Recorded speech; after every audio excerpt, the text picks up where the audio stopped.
In the year 711, when the armies of Tariq ibn Ziyad crossed the straits into Iberia, the men of Al-Andalus believed they were bringing light to a dark land.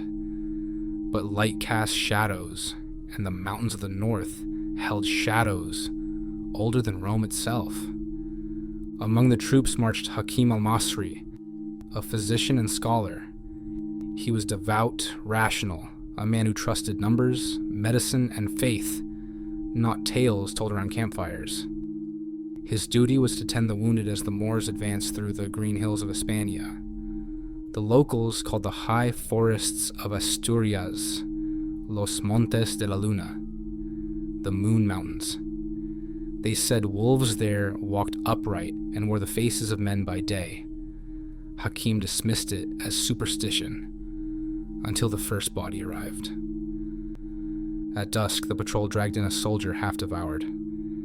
His armor was crushed inward, ribs broken from the inside. He had claw marks on his throat, too deep, too wide for any beast Hakim knew. As he stitched what could be stitched, the dying man whispered a single word in Latin: Homo lupus, man-wolf. The general, Abd al-Rahman, ordered the camp fortified. No animal hunts trained cavalry, he said.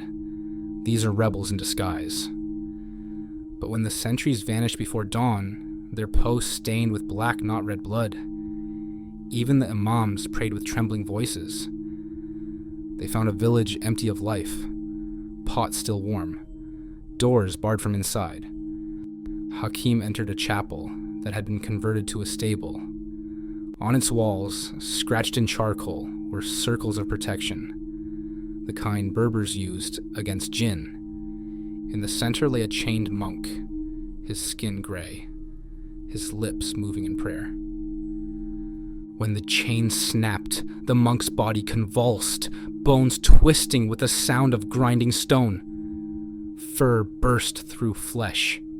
He rose on two legs, eyes like molten gold, and in perfect Arabic said, "You should not have brought your crescent here.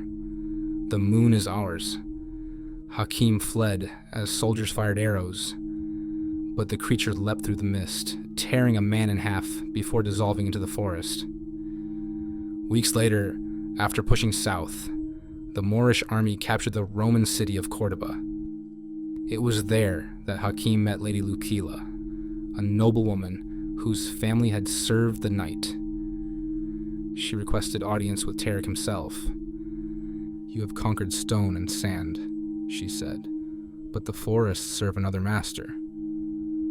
Every full moon, his children rise to collect tribute in blood. If you wish to hold Spain, you must share it with the Moonborn." Tariq laughed. "We bow to no creature but Allah." That night, the moon rose red.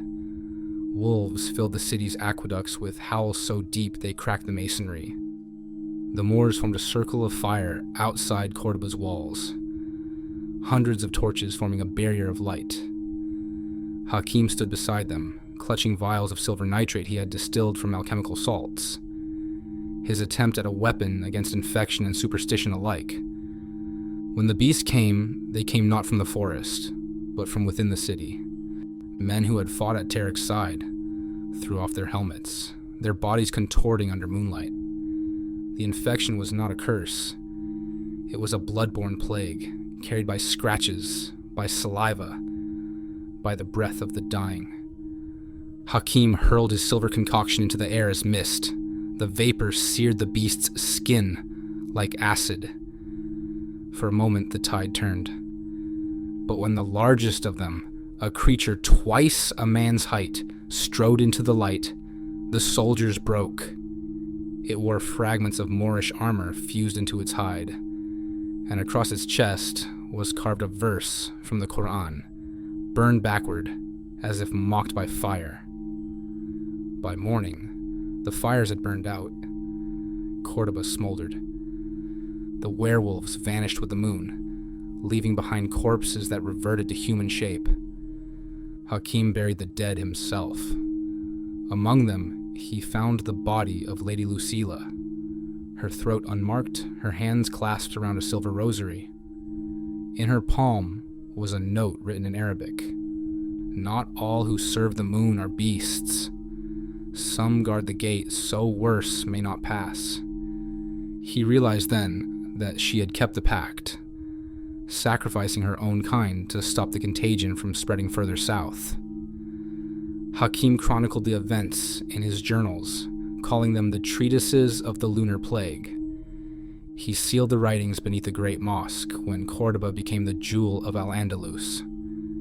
He wrote one final line before vanishing from record: "The moon watches all empires. When men forget humility, she sends her wolves to remind them." Centuries later, restorers beneath Cordoba's Mesquita uncover a chest sealed in pitch. Inside, a stack of scrolls wrapped in wolfskin and a vial of dried silver dust. When they open it, the air trembles with the scent of ozone. Outside, the moon rises full over Spain, blood red again for the first time in 1,000 years. And somewhere in the Sierra Morena, the old howls begin anew.